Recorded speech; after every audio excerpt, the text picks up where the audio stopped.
Buenos días, ingeniero Raúl Gutiérrez. Somos del grupo 7, conformado por José Luis Morejón Romo y mi persona María de los Ángeles Andrade, y les podemos a presentar nuestro proyecto de titulación denominado Prevalencia de trastornos musculoesqueléticos asociados a las condiciones de trabajo entre el personal que labora en el Hospital Granados del Cantón Salinas de la provincia de Santa Elena, Ecuador 2024. Bien. A nivel mundial, los trastornos musculoesqueléticos de origen laboral han sido declarados una pandemia oculta por la Organización Internacional del Trabajo en el año 2019, ya que son los trastornos de salud relacionados más comunes, incluidos el síndrome de túnel carpiano, representan el 59% de todas las enfermedades profesionales en Europa en el año 2005. Por otro lado, la Organización en Seguridad y Salud Ocupacional en el 2020, OSHA, también concuerdan que estas dolencias son el origen laboral más habituales, que afectan a millones de trabajadores en toda Europa, y abordarlos ayuda también a mejorar la vida de trabajadores, pero por ende implica un beneficio directo a las empresas. Mientras que en el 2023, un poco más actualizados, refiere que cerca de 1.7 millones de personas que padecen estas molestias, donde aproximadamente 619 millones de esta población presenta dolor lumbar y son el motivo de discapacidad con mayor prevalencia en el mundo y con mayor necesidad de rehabilitación. Pues bien, se ha hablado de enfermedades profesionales y de trastornos, pero ¿qué son estos? Los trastornos son síntomas relacionados con molestias en huesos, músculos, tendones, nervios, articulaciones o ligamentos que interfieren en el déficit de la función motora en las diferentes actividades que se realizan. Una enfermedad profesional o de origen laboral es por lo general una afección crónica y está causada de manera directa por el ejercicio de la profesión y como resultado de la exposición a factores de riesgo que producen o no producen incapacidad laboral. Como se mencionaba anteriormente, esta temática es mundial y cabe recalcar que en el mundo existen varios estudios que mencionan, como lo podemos ver en la gráfica. Según cifras de la OIT y de la OMS, países desarrollados como Japón en el 2011 presentó que 7.779 personas presentaron enfermedades profesionales de prevalencia en la región lumbar. En toda Europa, en el 2019, presentó un porcentaje de 30% de dolor lumbar, un 17% en el dolor en extremidades, y es importante recalcar que el 45% trabajó en estas condiciones de dolor. Y en Argentina, en el 2010, 22.000 casos fueron frecuentes dentro de las enfermedades profesionales de estos trastornos. En nuestro país, los estudios sobre el tema son escasos, siendo un problema que aqueja desde siempre y que a nivel económico tiene bastante relevancia. Entre ellos encontramos investigaciones pequeñas como esta del Hospital de Guaranda, en el Cantón Guaranda, donde un porcentaje de 34.7% presenta dolor lumbar, y en el distrito 01 de 03, en el cantón de Azuay, un porcentaje parecido de 34.54 presenta dolor en cuello, hombros y espalda. ¿Ya? Dentro de los factores que mencionábamos están la edad, el género, el estilo de vida, donde encontramos el peso, el sedentarismo, el estado físico, condiciones laborales como las actividades que realiza, cómo se realizan, posturas, pesos, movimientos repetitivos, jornada laboral, entre otros. Antecedentes personales como cirugías previas, comorbilidades o enfermedades que ya presentan que afectan ya el sistema osteomuscular, y otras enfermedades mentales también como estrés, depresión, ansiedad y manías, entre otras. Estos factores de riesgo conllevan a presentar trastornos osteomusculares en cuello, hombros, espalda o en las extremidades inferiores o superiores.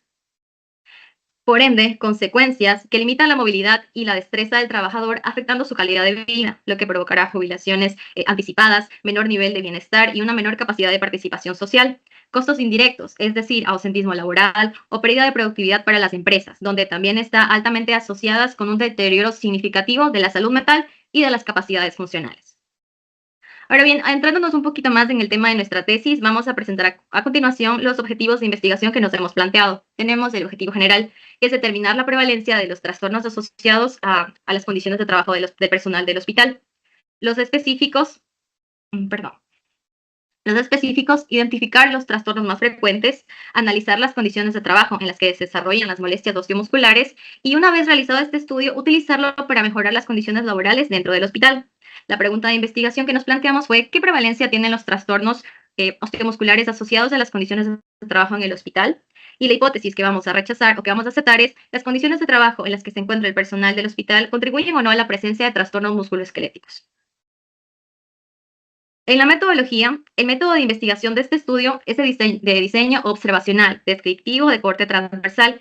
Va a describir la presencia y características que nos dan respuesta a condiciones de salud específicas, en este caso, estas molestias o estos dolores, dentro de una población de 120 trabajadores del hospital, mediante datos obtenidos por instrumentos de recolección, que fue una encuesta en Google Forms, ya que es accesible, podría ser enviada por correo, por celular, en cualquier momento del día y por un corto periodo de 3 a 5 minutos. Y la población de este estudio escogido, de acuerdo a un muestreo por conveniencia, debía cumplir con los siguientes criterios. De inclusión, tenían que ser trabajadores del hospital con una relación directa, que ya estén trabajando más de 6 meses, que trabajen, que se desempeñen en el área administrativa u operativo, que sean mayores de 23 años.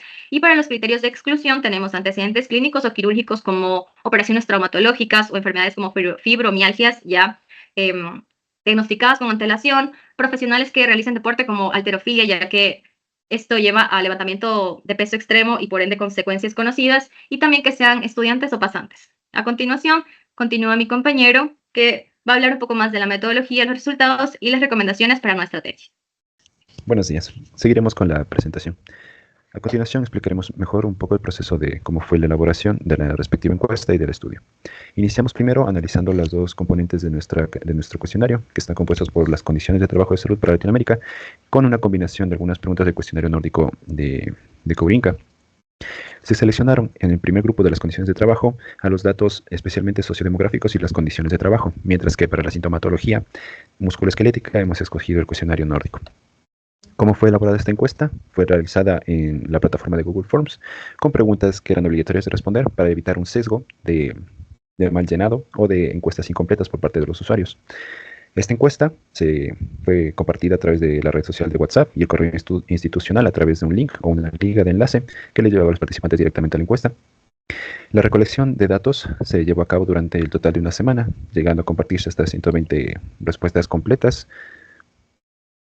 Los datos que se obtuvieron de la encuesta se los realizó posteriormente para elaborar la base de datos mediante la aplicación de Excel, para de esta forma comprimirlos y sintetizarlos, para posteriormente esa misma tabla de datos llevarlo hacia el análisis estadístico usando el software de PIinfo. A continuación los resultados.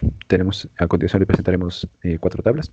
La primera tabla detalla una tabla de frecuencias sobre el análisis estadístico descriptivo. Como podemos ver, tenemos las variables de sexo, en el cual el sexo femenino fue el predominante, siendo un total de 81 participantes pertenecientes al sexo femenino, que es el 67% de nuestra población. En el grupo de edades que más prevalencia estuvieron la edad entre 23 y 29 años, seguido de la de 30 y 39 años. Como podemos ver, una población joven, en comparación al porcentaje menor, que es el 17.5, de 40 a 60 años. En cuanto a la pregunta de cuántos trabajos remunerados tienen, los que tenían más de uno apenas llegaron al 18.33%, siendo el restante 98 participantes haber reflejado un solo trabajo. En cuanto a las horas de trabajo semanales, el grupo que mayoritariamente presentó fueron más de 40 horas semanales, con un 65% de la población. El siguiente es el área de trabajo, en donde el 64% de nuestra población, es decir, 77 de los 120 participantes, refirieron estar trabajando en el área laboral operativa. En cuanto a la antigüedad en el trabajo, el 45% lleva entre 1 y 5 años de antigüedad. Por supuesto que es importante recalcar que el hospital lleva una existencia de poco más de 10 años. En cuanto a la jornada laboral, destacan las jornadas de 8 horas diurno y turnos rotativos de 12 horas con días de trabajo y de descanso, siendo los más prevalentes estos con un 40 y 48.3% respectivamente. A continuación, en la siguiente tabla, la prevalencia de sintomatología osteomuscular en el personal, podremos darnos cuenta que hemos extraído aquí las 3 regiones que más presentaron sintomatología en los trabajadores, como son cuello, columna dorsal, columna lumbar, siendo estos en 12 meses los más presentes, los más predominantes en la población. Además, en la sintomatología a 7 días, es decir, de forma aguda, de igual manera los 3 fueron los más predominantes en comparación a otras regiones corporales. Y también fueron la columna dorsal y las molestias en la columna lumbar quienes presentaron un grupo de trabajadores con impedimento laboral, es decir, que esta patología le haya impedido realizar sus funciones. A continuación, en la tabla 3 podemos ver la prevalencia de sintomatología osteomuscular según las condiciones laborales del personal. Para esto nos hemos apoyado en las siguientes pruebas estadísticas, Chi-cuadrado y test de Fisher, para tener una importancia estadística o valor estadístico significativo con un p-valor menor a 0.05. Como podemos ver, pertenecer al sexo femenino ha presentado una molestia en el cuello de 77.78%, mientras que en la columna lumbar ha mostrado un valor de 85.19%, ambos con un valor de P menor a 0.05, por lo cual es estadísticamente significativo. Por otro lado, en cuanto a las jornadas laborales, los turnos de 12 horas han representado un valor significativo con un p-valor de 0.012 en las molestias en columna dorsal, siendo estas presentes en un 75.86%. En esta tabla, a continuación, presentamos los aspectos asociados a síntomas osteomusculares prevalentes en los últimos 12 meses en los trabajadores. En cuanto a la variable sexo, como podemos ver, pertenecer al sexo femenino representó ser un factor de riesgo asociado a un trastorno musculoesquelético en cuello, columna dorsal y columna lumbar. Estos con unos ratio ajustados de 5.9, 1.21 y 2.18 respectivamente.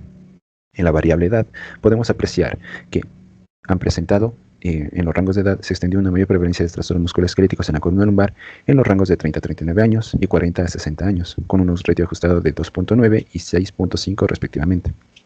En cuanto a la jornada laboral, el grupo que maneja el tipo de jornada laboral de 12 horas día-noche con días de descanso representó ser un factor de riesgo asociado a trastorno muscular en columna dorsal y columna lumbar, con 1.4 y 1.28 respectivamente. En cuanto al número de trabajos remunerados, los trabajadores que poseen un solo trabajo remunerado mostraron ser un factor de riesgo asociado a un trastorno musculoesquelético en columna dorsal y columna lumbar, con unos ratio ajustados de 3.39 y 3.71 respectivamente. En cuanto al área de trabajo, pertenecer al área operativa representó ser un factor de riesgo asociado a trastorno musculoesquelético en el cuello, columna dorsal y columna lumbar, con un odds ratio ajustado de 1.75, 1.7 y 1.2 respectivamente. En cuanto a la antigüedad en el hospital, el grupo de antigüedad de entre 5 a 10 años representó ser un factor de riesgo asociado a trastorno musculoesquelético únicamente en columna lumbar, con un odds ratio ajustado de 1.6. En cuanto a la percepción de estado de salud, los trabajadores que indicaron tener un mal estado de salud representaron tener un factor de riesgo asociado a trastorno musculoesquelético en cuello y columna dorsal, con un valor del odds ratio ajustado de 2.48 y 1.71 respectivamente.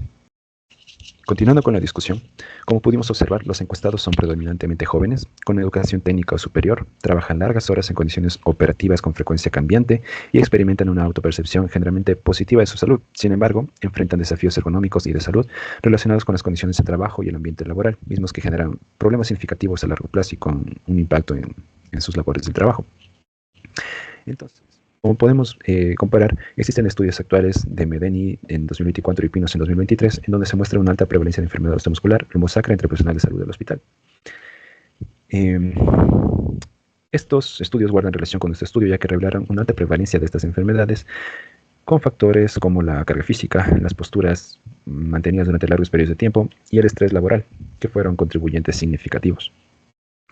Respecto a los valores sociodemográficos obtenidos en nuestro trabajo, los hemos relacionado a otros estudios como son los de hoy de 2012 y COTE de 2008.